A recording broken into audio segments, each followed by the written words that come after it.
Well, hello and welcome to the season two premiere of the Angela Ray Show. I am so excited to be back.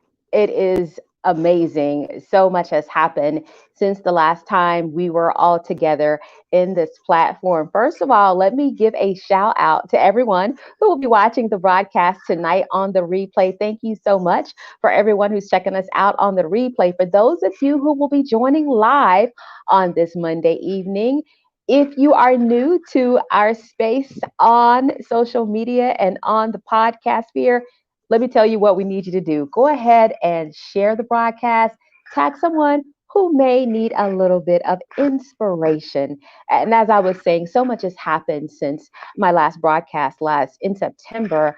Uh, we have a new administration in the White House.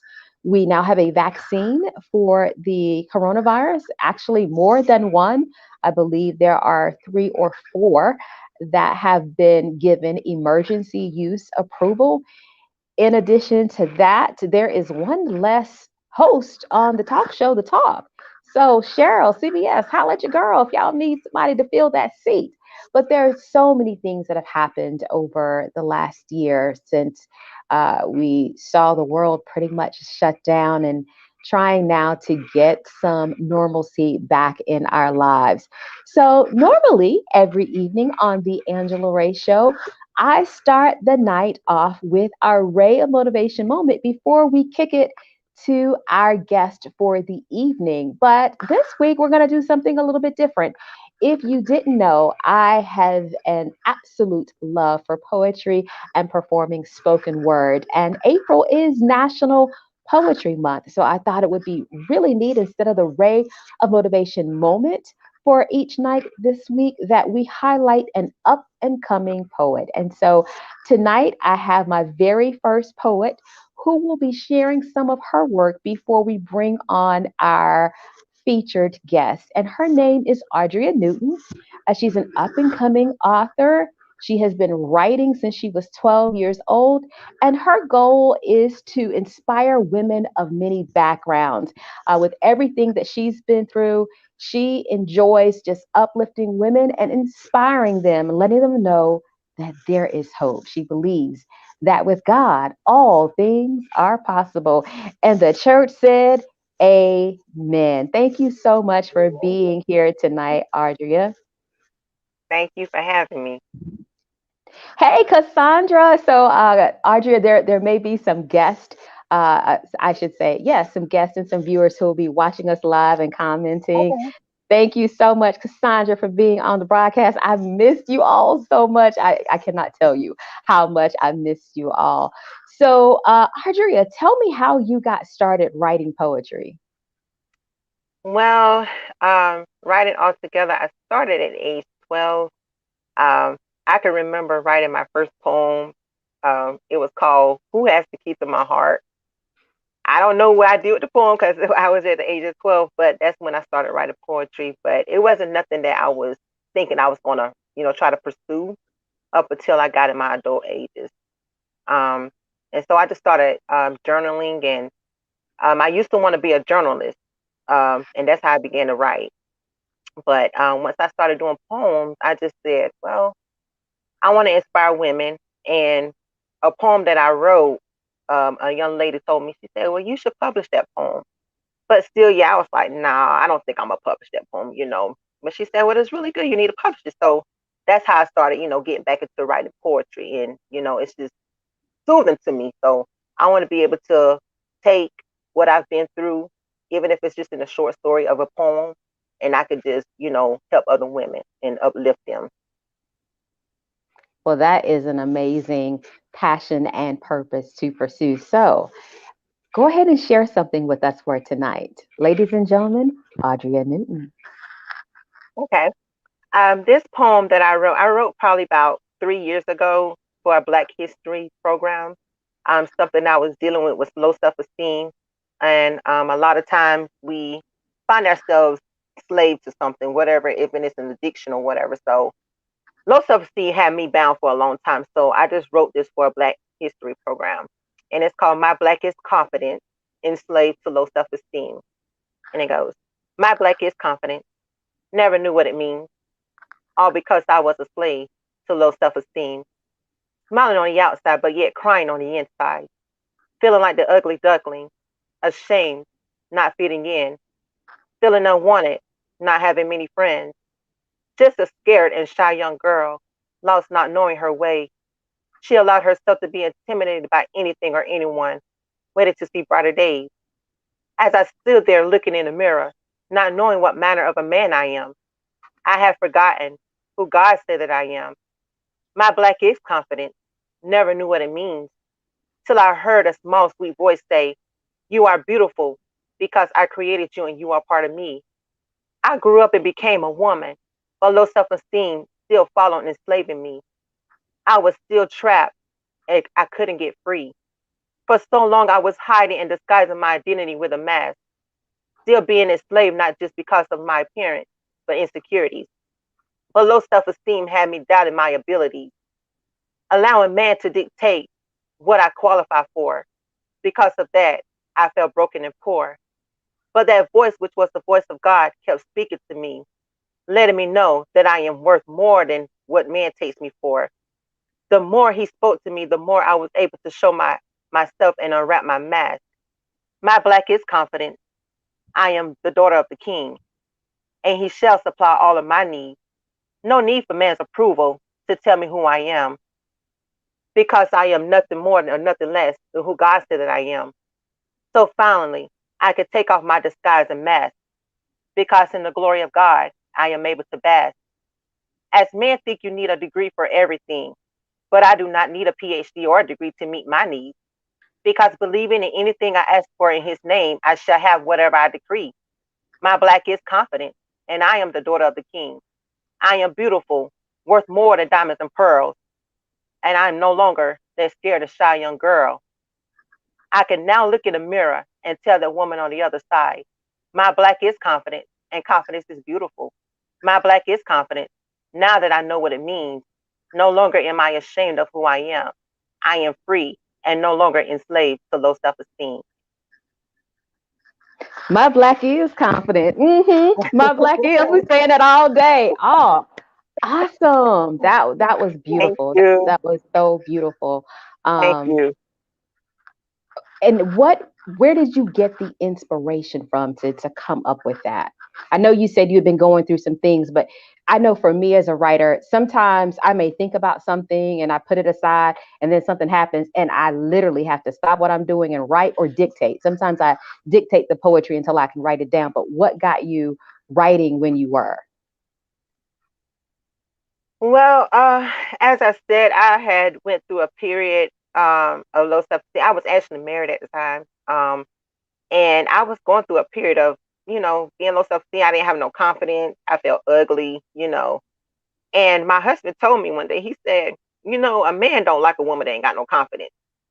And so, as I said, God spoke to me one day and told me that I was beautiful. And ever since then, He inspired me to, write. He told me that I created you and everything that I create is beautiful. So that inspired me to just write that. And I know there's other women that probably deal with low self esteem, and I just want to reach them and let them know they're beautiful. You don't have to be validated by anyone because that's God's job.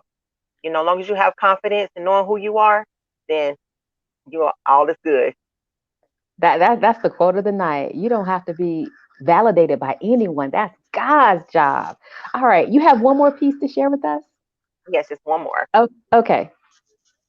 Okay, this one is called No More Fear, which is a piece that I actually just wrote. Um, Going through fear, because sometimes we allow fear to stop us from doing what we want to pursue. We worried about the opinions of others. We worry about how it's going to turn out. But I always tell myself, I rather, fail at trying than not try at all. Okay. So this one Amen is to called that. No More Fear. Okay.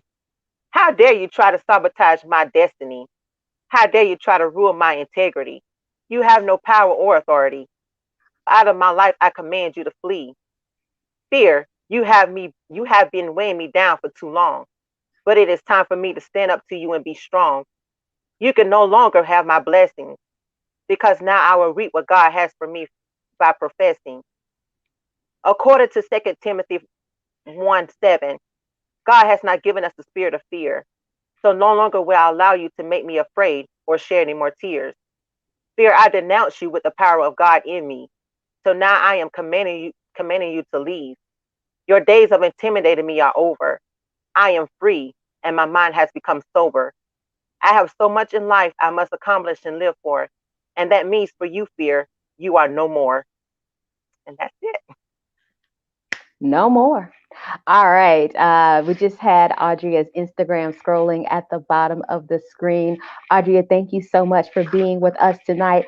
Season 2 premiere of the Angela Ray Show. Wish you the best of luck as you move toward publishing your poetry. Thank you so much. Have a Have blessed a, night. thank you. All right. So, wow. I need to get rid of the fear, but I'm still on. My black is confident. I don't know about y'all. I'm just that reframe just really, really inspired me. I'll be doing this. My black is confident. Okay, so tonight, our featured guest is a native New Yorker, although she now resides in Atlanta. She is a former elementary school teacher, but is now a college professor. Now, you may not have known who she was 1 year ago, but she has made her way into our hearts, homes, and lives, dancing with that group from the 90s, Tag Team, back again in the Geico commercial. Please help me welcome my friend, Nicci Carr. Nicci, thank you so much for being here Hi, how are tonight. you? I'm good. I'm Thank you, good. thank you, thank you. So So, I can hear you. You're good. no, my dog is walking and like she owns the house, so hopefully she won't knock anything out. Okay.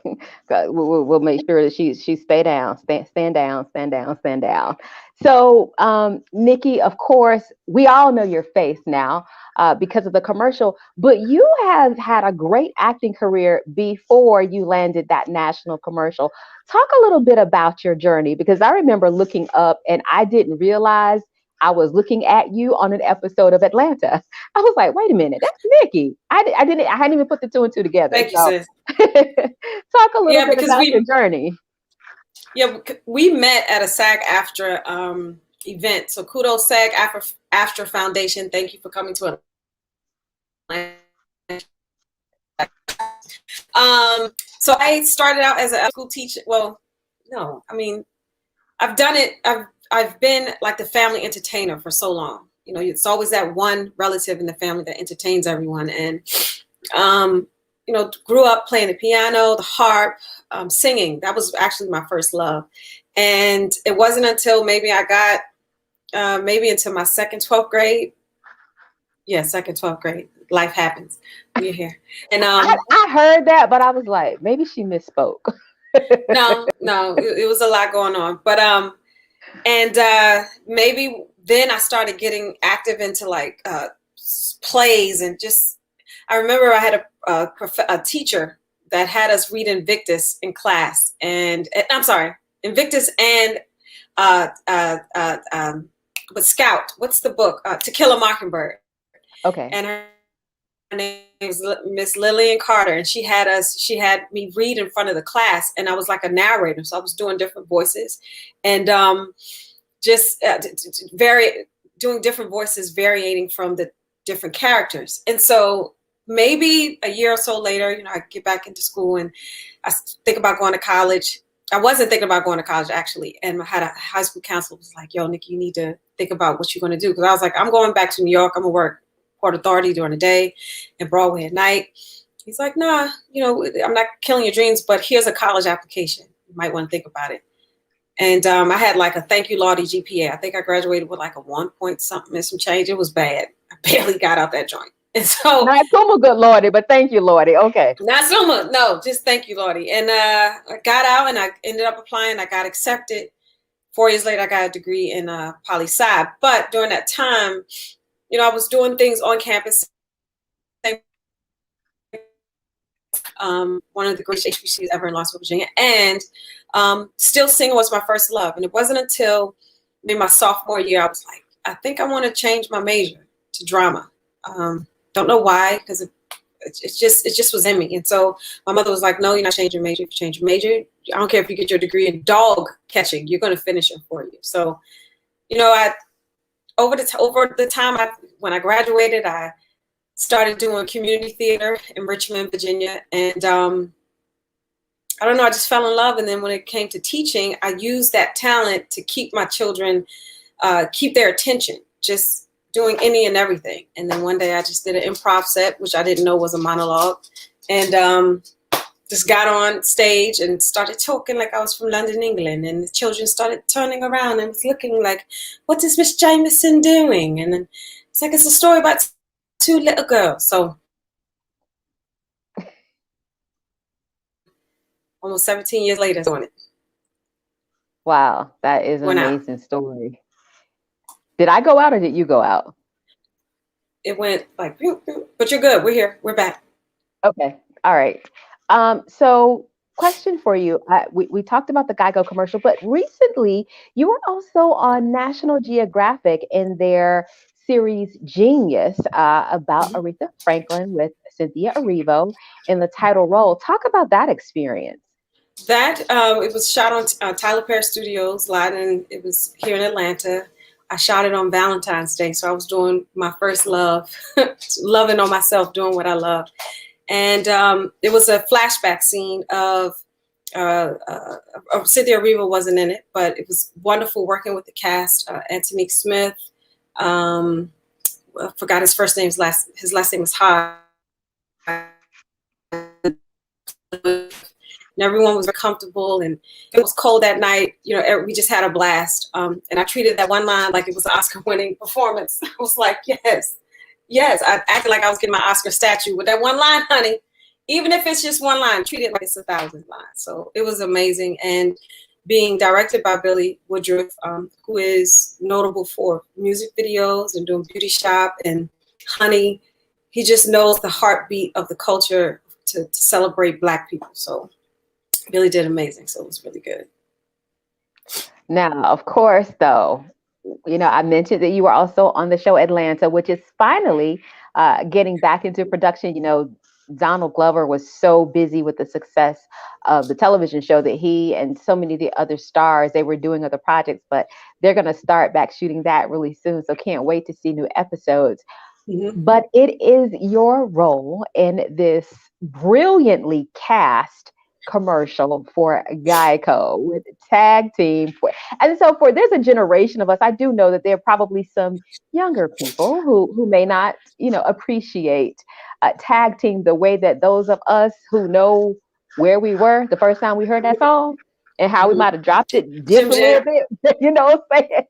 Tag Team back in, you know, that song just brings back memories of a specific time in my life. But talk about the experience of working not only with Tag Team, but then having the commercial be such a huge success. When I first met Tag Team over a Zoom call, it was the day before we actually shot. It was rehearsal. And I was trying not to fangirl because I had a job to do. I was like, hi. Very shy, very coy. That's a lie. When I dug your song. It was so bomb. And and they were very welcoming. Cecil Glenn, he's a working actor. DC Glenn, he's the one that yells sprinkle. He's a working actor, and he's like a walking encyclopedia of knowledge of the industry. And he's really just gung ho on the actor side. And Steve Rowland, he's so mellow and chill. You know, it was just amazing. But what really stood out to me was working with Anthony Goolsby and Amethyst Davis, the three of us who played my husband and the daughter. The three of us, we are part of People of Color, which is an improv group out of the Village Theater here in Decatur, Georgia. And we're called TLC, Crazy Sexy Cool, paying homage to TLC. And so working with them from a year and a half, 2 years ago, and not knowing that the three of us were going to book it, the chemistry was there. There's nuances. We just worked well together. An excellent talent. But yeah, so the shooting that and now seeing I had no clue it was going to be as big as it was going, as it is. You know, I went in there, I got hired to do a job. I think I took one picture. I wasn't trying to be that one actor that takes pictures in their dressing room and just you come there, you do your job, and you go home. But at the end, because it was such a long day, I remember I cried because I was so grateful for the opportunity to work with Tag Team, DC Glenn and Steve Rowland and Amethyst and Ghouls, and seeing, just being on set in the midst of how the world had turned upside down last year, and having an opportunity to use my gift to perhaps touch a couple of hundred people. No, it's millions. We're close to 15 million on it's pretty good. No, it's pretty good. That's it. Okay, we lost just a little bit of that. I know you said it was close to 15 million. What is that on YouTube? 15 million views on YouTube? Yes. Close and to that doesn't count how often it plays on television, because I was watching, excuse me, March Madness, and I was like, every 10 minutes, it was like in heavy rotation. So, in addition to being on YouTube, it's been playing a lot. And I even saw that Tamron Hall interviewed the guys about the commercial. So it definitely has had a life of its own. So what is next for you that you can actually talk about? Because I know the game. There's a lot of stuff you can't talk about, and there are a lot of NDAs that we sign. Mm-hmm. I think I got 2 auditions I got to do tonight. One is due Thursday. But what's next is me graduating with another degree in film, and with another degree, and it is in film, and that's in August. Oh, what's next really is me working on a documentary for my alma mater, St. Paul's College, I mentioned earlier. Unfortunately, we lost our accreditation and we're closed. So I'm working with the James Solomon Russell Memorial Museum in Lawrenceville to create a documentary about the history of the founder of the college, as well as the school itself, which is, one of the greatest HBCUs in the state of Virginia that unfortunately is closed. So just to tell that story, and I get to be a part and get school credit for it. So I'm excited. That is amazing. Merging 2 loves. That's awesome. Thank you. Thank you so much. Awesome. But I have to correct you one thing. I'm not a professor at the university. Oh, you're not? Okay. No, I mean, I can spell math. I think it's MAPH math. I think, and 1 + 1 is 9. So yeah, I could teach your kids. Come on through to Georgia State. What is your official title? I am the undergraduate coordinator for biology. So okay, I don't even know how to spell biology. Yes, it's just a fancy name of just being there. Okay. Just doing something to step off in. You are getting it in. Thank you, sis. So what you talked about what's next, both, in education for you, you're going to get another degree. And, we may, I think I have your Instagram scrolling at the bottom of the screen. So I think the best thing for people to do is, can you see it? It is scrolling at the bottom of the screen. I do. I got my glasses on, Angela. For people to connect with you so that they know what's coming up next. Because I said this kind of as a joke, but it really isn't a joke. There are a lot of things that actors may be involved in. If you're not if you don't have the title role, you are not at liberty to talk about them to a certain point in the promotion process. So definitely will be looking out for you. And I guess as we begin to close, I'll ask, is there any advice that you would offer for someone who may be watching and what they see is, oh, that's the Geico lady, but they don't realize what your journey has been to get to that point. So is there any advice that you would offer to someone? Keep the dream alive, don't let it die. There's something deep inside, keeps inspiring you to try. Don't stop, don't ever give up, don't ever give up on you. Don't.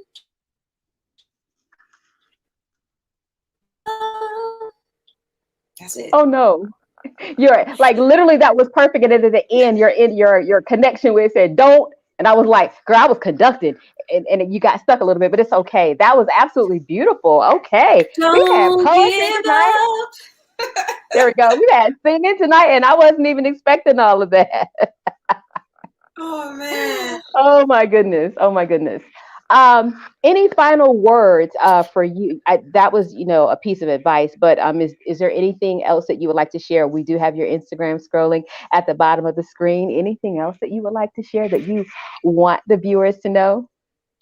I want to talk about you. I'm watching Angela do Oh, her podcast, and I'm watching her do her Monday motivation with the Latino lady. If you want to know how to, and watching her give tidbits on speakers, if you want to handle your life and dream big and be multifaceted, Angela is a great example to watch and glean from. She gives golden nuggets day in and day out. And then also, lastly, be gentle with yourself.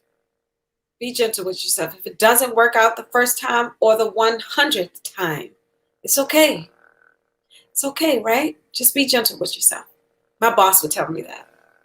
Yeah, that's it. I think that is so important, particularly because of where we are in our country right now. Of course, we are coming, hopefully, prayerfully, we are coming out of the pandemic, but there are a lot of people who are still isolated. There are people who have lost loved ones. There are people who maybe they didn't lose a loved one, but their lives have changed. They're having these long-term COVID symptoms, if you Symptoms. will, or yeah, and or they're trying to get their strength back. I have a friend whose relative is now in rehab. She beat it, praise God, but now she's in rehab to get her full life back. And then I have people who close to me who lost loved ones. So this, while a lot of us are happy that there is a vaccine and that things are beginning to look a little bit more normal. It's also important to recognize that there are people that in this last year, we're now on about month 13, the world shut down during March Madness. I remember that very distinctly because the Final Four was scheduled to be in Atlanta. So I was really excited about that. But there are people whose lives are forever changed. And Affected. so I think it is important for us to remember to be gentle with ourselves. So often I've seen people post things on social media like, would you like someone to talk to you the way you talk to yourself? And oftentimes Mm. we don't think about that, like how we speak to ourselves. And I think that is important. So thank you for that bit of advice. And thank you for being here to kick off season 2 of the Angela Awesome. Ray Show. You did amazing. Well, Thank you, sis. thank you. And enjoy the rest of your evening, Nicci. I will. Good night, Okay. everybody. Good night. All right, everyone, that is it for the season 2 premiere of the Angela Ray Show. Thank you all so much for rocking out. I saw so many of the faithful viewers from the first season. I love you all. I appreciate you all. We got big things coming for season 2. We have guests all week, and then we will be going down to once a week after we get through this week-long premiere. As always, I would just remind you of Ray of Motivation number. Ooh, what number do I want to give to you all tonight? For those of you who don't know, Rays of Motivation is an inspirational book that I wrote a few years ago. And that's where the Ray of Motivation moment kind of comes from at the top of the program. We'll be going back to that after we get through with all of our poets for the week, since this is National Poetry Month. Cleaning a mirror does not change the person who is reflected in it. Until next time, I encourage you all to go out and be the change. I'll see you all tomorrow night, 8 p.m. Eastern, 5 p.m. Pacific time.